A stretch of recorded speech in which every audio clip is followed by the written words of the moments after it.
नाजरीन खैर मकदम है आपका कश्मीर पेट्रियट के खुसूसी प्रोग्राम रमज़ान परवाज़ सूए खुदा में। आज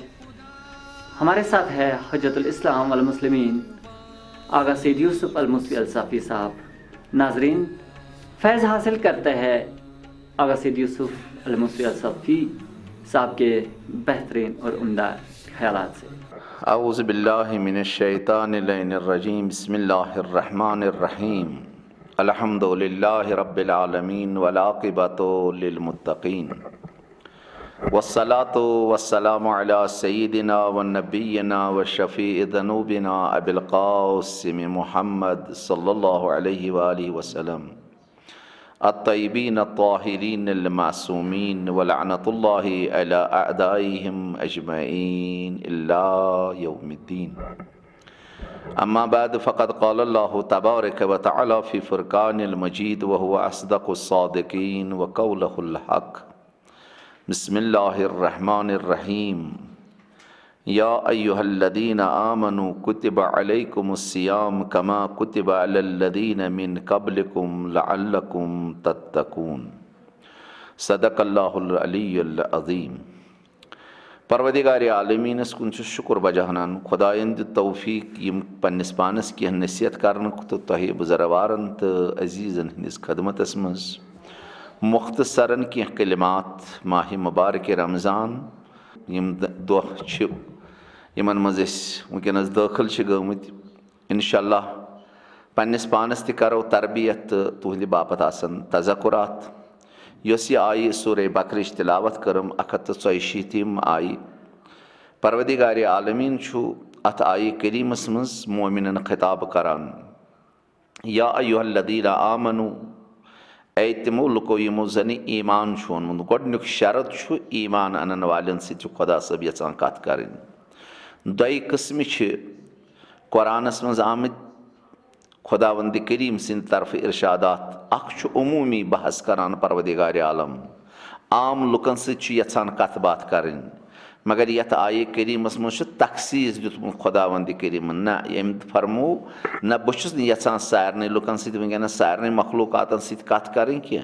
बल्कि बहुस तिमन मखलूकातन सत यचान कत करें यमो जन ईमान ओनमुत। तिमो मज अफजल तरीन अशरफ तरीन हज़रत इंसान अशरफुल मखलूकात लकब यमन मज ति अलग अलग गुरूह इंसानियतस मज तिमो मज गुरूह यम जन ईमानदार। या अय्युहल्लज़ीना आमनू ऐ तिमो लुको यमो जन ईमान ओनमुत। कुतिबा अलैकुमुस्सियाम मे हसा तोह पे फ़र्ज करमच रोज़ कमा कुतिबा अलल्लज़ीना मिन क़ब्लिकुम यिथ पठन तोह ब्रोह यम उम्मती यम मेन मखलूकात तिमन ति मे तोह ब्रोह यम रोज़ फ़र्ज करमच लअल्लकुम तत्तकून। शायद मुमकिन यम रोज़ बनन सबब तुह बनो परहेजगार साहिब तकवा बनो तुह। अख ज़रिये इंसानस परहेजगारी हुंद रोज़ यम जन कुरान मजीद साफ तो शिफाफ पठन फरमान लअल्लकुम तत्तकून। मुमकिन युहै बन तुह सबब कि तुह हेक्यो अमि सतन पानस मज तकवा तो परहेजगारी हंद तिम मत हासिल कर यम जन खुदायन तुहद बापत फराहम करमच। वन यम सात वुचान यह मेहमानी खुदा हता अस निश रिवायत माह रजब खुदा सबन रेत, माह शाबान रहमत लिल आलमीन सुन रेत, मगर यह माह मुबारक रमज़ान खुदावंद करीम फरमोन यह गो मान मखलूकातन मान टठिस पैगम्बर से उम्मतियन हंद रेत। यह तिहद बापत ताकि हेकन अमि रेत मज जान पठन पन मुराद हासिल कर पन बेहतरीन बहुत मेज़बान यम मेन मेहमान। वन वुचुन मेज़बान कुस तो मेहमान कम। मेज़बान सिंद सिफत मेज़बान सोन करीम रहीम गफ़ार तवाब गनी मुतलक जवाद राज़िक रहमान रब्बुल आलमीन यम अमिस मेज़बान सिंद सिफत यसिंदिस दस्तार खानस पे अस दावत दिवान। वो वुचो दावत कमन लुकन दिवान दिन वोल कुछ दिन वल सिफत करीम बयान यु जन सानि बापत दस्तार खान त्रोमुत अस सारे अत दस्तार खानस पे दावत दिवान। यस जन करीम तु रहमान तु रहीम तु तवाब तु जवाद तु राज़िक तु रहमान तु रब्बुल आलमीन परवरिश करन वोल तमाम मखलूकातन यह दावत दिवान। वो वुचो कमन दावत दिवान दपान यह तिमन लुकन दावत दिवान यम जन नातवान यम जन फ़कीर मुतलक क्या कुरान मजीद साफ तो शुबा फरमान या अय्युहन्नास अंतुमुल फुकरा इल्लल्लाह। ऐ लुको तुम सारी छु फ़कीर महज गरीब महज मिस्कीन महज दर महजर परवदिगार आलम। तो वो यह गनी मुतलक यह राज़िक मुतलक यह रहीम मुतलक यह रब्बुल आलमीन मुतलक यह जन यमन फ़कीरन दावत दिवान यह जन कमन यह जन नातवान यह जन फ़कीर यह जन मोहताज यह जन जलील यह जन नादान कहें कहें बेकस दरमंद न पन्ने जिंदगी हुंद मालिक न जिंदगी हुंद मालिक न मरनुक मालिक शाह खालनुक तो वालनुक मालिक सारे फ़कीरन खुदा सब दपान वलियो म्यान दस्तार खान पे करियो इस्तिफाद। अगर तुम म्यान उसूलन पे अमल करियो अगर तुम म्यानिस हबीबस मोहम्मद रसूलुल्लाह सल्लल्लाहु अलैहि वसल्लम तिमन फरमूदातन पे यम ने पन्निस टटिस पैगंबर सद जरिए तुह तान वातनमित छो अगर तुम तिमन पे अमल रूजू कर तुह हेको बह अमे फ़कीरी मज कड़ित तुह हेको बह अमे बेकसी मिस्कीनी मज कड़ित तुह हेको बह अमे मोहताजी मज कड़ित तुह हेको बह अमे जलालत मज कड़ित तुह दिमो बह इज्जत इकराम तुह बनाओ बह पानसी ही मिसली तुह बनाओ बह पानसी ही। मगर अत शराइत गोडनुक शरत छुस ईमान दोयिम शरत छुस परवदिगार आलमीन सुन्स पे ईमान अनुन नबुव्वतस पे ईमान अन आसमानी किताबन पे ईमान अन यह शरत। वन यम सात वुचान मेहमानस मेहमान कुस तो मेज़बान कुस मेज़बान सिंद सिफत कर बयान अमिस मेहमान सिंद सिफत कर बयान यम जन मेहमान दस्तार खानस पे गचान वन वुचन हेकवा अमे दस्तार खान पे इस्तिफाद कर यम सात आम मेहमानी गसान अल्हम्दुलिल्लाह तुह वो माह शाबान माह रजबस मज कित पे खानदरन दुमदाम आसान मगर अत खानदरस तन पन उसूल आसान प्रत कुन मेहमानी पन उसूल आसान। अगर मेहमान कंस गर वलिस रिश्तेदारस खानदर आसान तम बापत वातान हसा कोर फलान डेट सही पे गरिकन वन रॉपियस 4 सास तक लिबास तक तम बापत गि तैयारी आसन बूट कहें बूटन तम सात अमिच तैयारी वातान नज़दीक इंसान पन्निस पानस गोसलना करान लिबासना नव लागान इस्तरीना करान नम तुलान रेश शहरान अतर अनान सो मथान पे ये सात अमिस मेज़बान सुंद वातान बड़ अदब सान अचान मे ना गस ये 10 अंदन हंद मेहमान ये गसम निस म्यान अत तिस हरकत गई जन लूक दपान दपान यह कतुक बेअदब आमुत इथे पे वन यह गई दुनियाची मेहमान नवाजी अम बापत जरियत ब्रो थवान तैयारी कर फलानी कोर खानदार तमिस हेन दिन तमिस फलान चीज कच तैयारी थवान जहन बापत कर मगर परवदिगार आलमीन तस पन्निस टटिस हबीबस मोहम्मद रसूलुल्लाह सल्लल्लाहु अलैहि वसल्लम सद जरिए अस माह रजब तो माह शाबान अमे बापत थोमुत यम तुह बेमार छो यमन बेमारन करियो इलाज पन पान करियो पाक तो पाकिज़ यह सह दस्तार खान यह जन मानवीयत दस्तार खान यथ पे यथ मादी बदनस मुख्तलिफ गज़ा इथे पे खुदावंद करीमन अत रूहस त मुख्तलिफ गज़ा सूझमित क्या यथ बदनस मादी गज़ा हज ज़रूरत मगर हुत रूहस मानवी गज़ा हज ज़रूरत। तमो मानवी गज़ा मज नमाज तमो मज ब्या रोज़ यम किस रेतस मज गुजरान यह सह रेत यह जन रहमतुक रेत यह जन बरकतुक रेत यह जन मगफिरतुक रेत। वन प्रत अकिस वुचन बह कोता सही तो सलिम मोन बदन कोता सही सलिम मोन रूह कोता सही सलिम बह हेक तूत दस्तार खान पे इस्तिफाद कर यथ पे मेहमानी गसान महाराजस सतन गसान अगर सही सलिम मोन बदन आ यूत मे खुश ग तूत बह खेवान अत क्या म्याद सही काम करान शिकम सही काम करान मे दस्तार खानस पे मुख्तलिफ गज़ा आसान यह ना बह हेकान तना खेवान। इथे पे परवदिगार आलमीन यह रहमतुक यह मगफिरतुक तो यह करामतुक दस्तार बरकतुक दस्तार खान त्रोमुत यथ मज रहमत लिल आलमीन सल्लल्लाहु अलैहि वसल्लम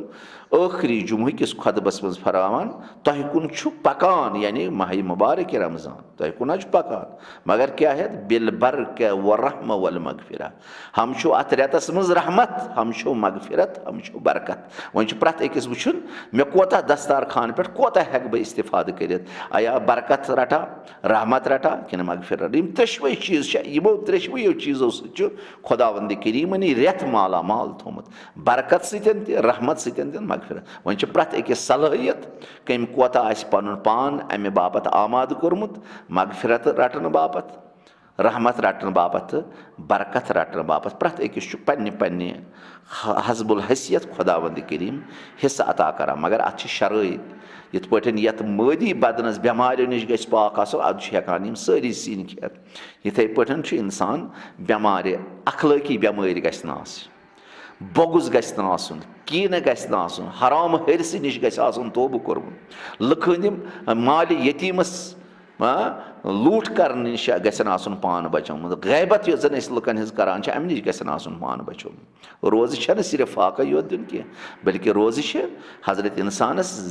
जबान अम सज गस दुरुस्त गस अम सज चश्म गसन पाक गस अम सुंद सीन गस पाक गसन हम गस मादी ग़िज़ा अम सुंद पाक हलाल ग़िज़ा खियुन अद तम रोज़ छन सिर्फ ऐ दितुत फाका बहस रोज़दर यह ज़ाहिरन मगर अमि नश गस इंसान मानवी फ़ायदे तुल यम सतन परवदिगार आलमीनस नज़दीक गस कुर्ब हासिल गस हद खुद ज़्यादा रवायात रहमत लिल आलमीन सल्लल्लाहु अलैहि वसल्लम फरमो सूमू तसिहू अगर तुम यछान छो सही सलिम गस तुहद बदन रोजन तेल थयू रोज़ युत योत अगर कह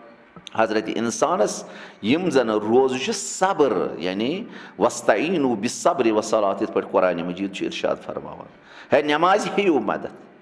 सब्र नश बाज़ उलमा लिखान सब्र नश मुराद रोज़ यानी यमन रोज़न हेयू मदद मानवियात पन करू थजर पन्निस परवदिगार आलमीनस नज़दीक नज़दीक करू पन पान मगर सह हेक्यू न तोतान कर यीतिस कालस यह मानवियात तह मज सरूख कर यीतिस काल मानवियात नश तुम इस्तिफाद करो बिलखसूस ये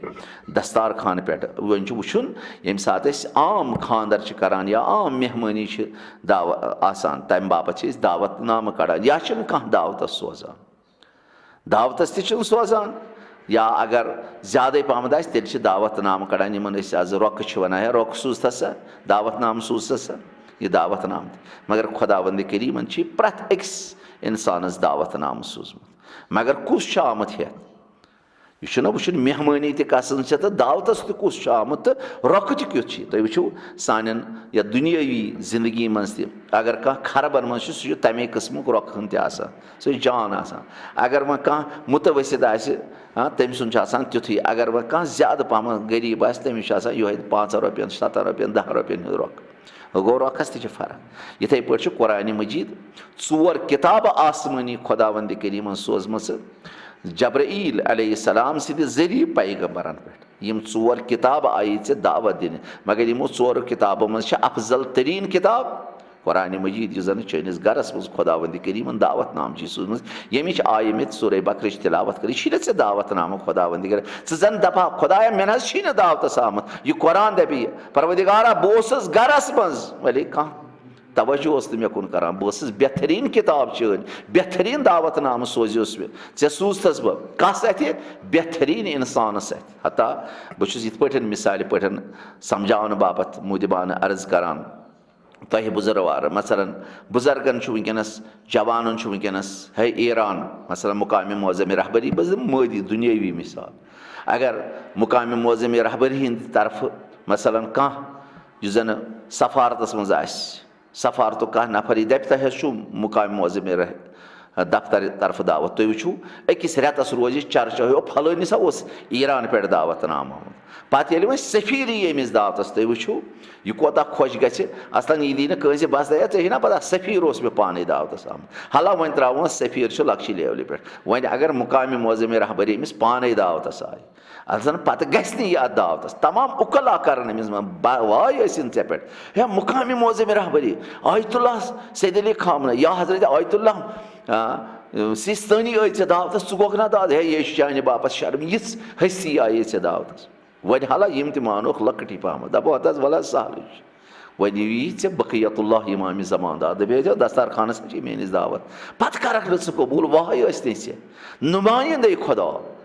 यु जन खुदा सिंद तरफ नुमाइंद सु यी चे दावत पर करक वन त्रावन इमाम ज़मान अम सद खुद थोद यु जन जनाब मोहम्मद रसूलुल्लाह सल्लल्लाहु अलैहि वसल्लम तमाम पैगम्बर हिंद सरदार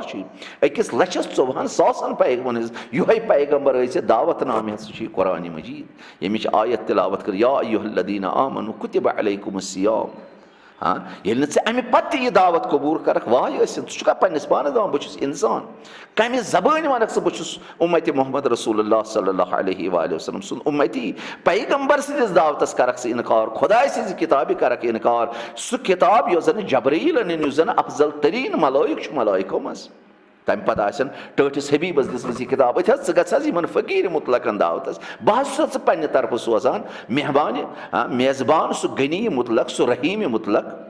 सह अफजल तरीन राज़िक यु जन सोन राज़िक जन सोन जिंदगी हूँ मालिक हयात मालिक सह दावत सोजान अफजल तरीन कायनात किस सह फ़कीर मुतलक ऐ यीस फ़कीरी पन जल्व हावान ज़ुक अमिस पैगम्बर सुन दावत कबूल करान वाह ज़ुक पन्निस पानस दपान बहुत इंसान मज शुमार ग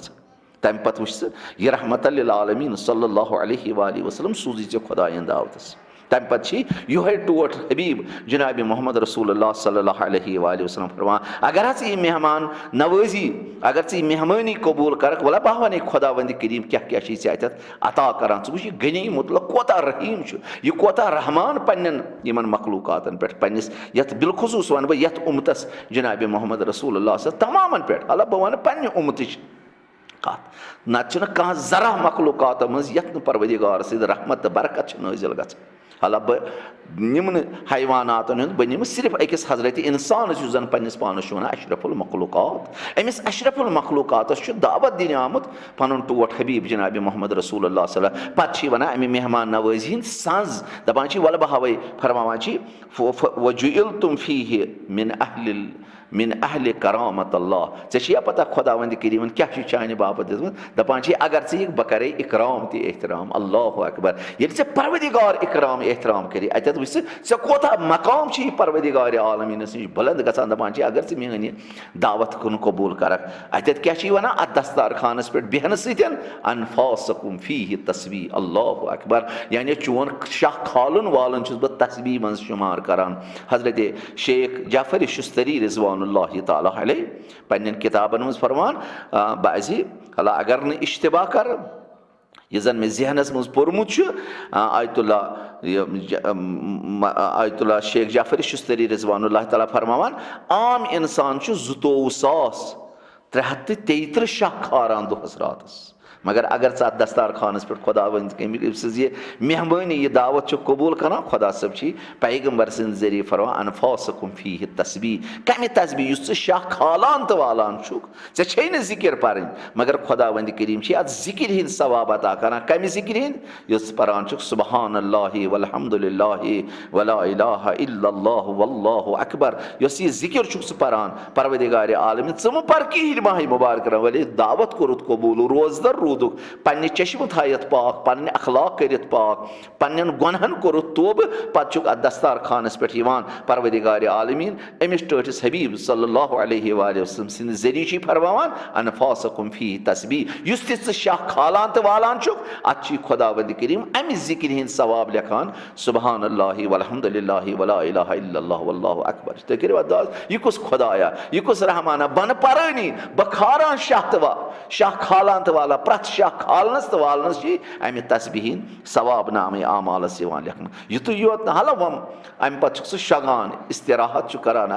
अत खुदा सबनिस दस्तार खानस पे पैगम्बर फरमान व नौमुकुम इबादा अल्लाह अकबर इस नमाज शबस मज सवाब मिलान रात बेदार आसान पे नमाज शब तिलावत करान पैगम्बर सल्लल्लाहु अलैहि वसल्लम व नौमुकुम इबादा अगर अत दस्तार खानस पे शंगक तो दावत कबूल कोरुत यह रहीम रहमान दपान गस बह लेख यथ नमाज शबक सवाब, कस बह लेख यथ इबादत करने सवाब, कस बह लेख यथ कुरान तिलावत करने सवाब। यह कुस करीमा, यह कुस गनी मुतलका, यह क्या यछान दपान यम मोहताज यम फकीर मुतलक गस यम दस्तार खान पे कह इस्तिफाद कर। वाह तिमन इंसान यम इंसान अमे दस्तार खान पे, रहमत के दस्तार खान पे, बरकत के दस्तार खान पे, मगफिरत के दस्तार खान पे वनस हेकन इस्तिफाद। तेल कस यह गया तेल जिंदगी, बल्कि उलाइका कल अनाम बल हम अजल, हैवानस वरिश फर्क मगर तेल फर्क कहें। अगर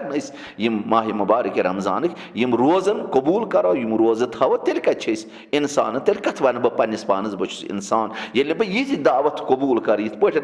मोहम्मद रसूलुल्लाह सल्लल्लाहु अलैहि वसल्लम फरमान ची मेहमान नवाजी कर, खुदा सब वल्ला बह लेख चोन शंगुन ते लेख बह इबादत मज व अमलकुम फीह मकबूला। अल्लाहु अकबर। फरमान यस ति अमल रोज करान रोज 100% यकीन थवान सह करे बह कबूल। तुम करो अंदाज यह कुस परवदिगार आलम गर खुदा हे कबूल कर, मगर वन ये जामिन जनाब मोहम्मद रसूलुल्लाह सर, यह पैगम्बर सं कलाम हजत चान बापत दपान अगर हाँ रोजदारी कबूल कर, अगर हाँ रोज थवक, अगर खुदा सबन दावत कबूल कर व अमलकुम फीह मकबूल, यस ति अमला अत मज बजान खुदा वंद करीम करी सह कबूल। तथ थी शक सह गया कबूल कि कहें 100% सह खुदा ये पैगम्बर जबान दी असल। तुम वो इंसान यह दस्तार खान पे कबूल कर वाय तम इबादत पई कबूल गवा कि कहें, मगर पैगम्बर दपान गस अमलकुम फीह मकबूला, यस ति अमल कर सह करे बह कबूल। भी क्या सा करे वह दुआकुम फीह मुस्तजाब। अल्लाहु अकबर। फरमान युस ति दुआ कर सह करे बह कबूल। तो करो अंदाज यह रहमान, यह रहीम, यह करीम खुदा, यह जवाद खुदा कित पे हजरत इंसानस दावत दिवान अमे दस्तार खान कोशिश कर। तमाम बुजुर्ग तमाम माजन बेन मुदिबान गुजारिश कर अमे दस्तार खान पे कर इस्तिफाद, कुरान तिलावत कर, नमाज आसन अंजाम दिवान, हता यथ मुस्तहब नमाज यम जन नफिल नमाज तथ आज परवदिगार आलमीन यथ रेतस मज मेहमान नवाजी दपान अगर स मुस्तहब नमाज पर यम जन यथ मज न रोज माह रजब या अगर मुस्तहब आस तथ मज रोज थान, या माह शाबानस मज रोज थान आस मुस्तहब, अगर तथ मज रोज थवहा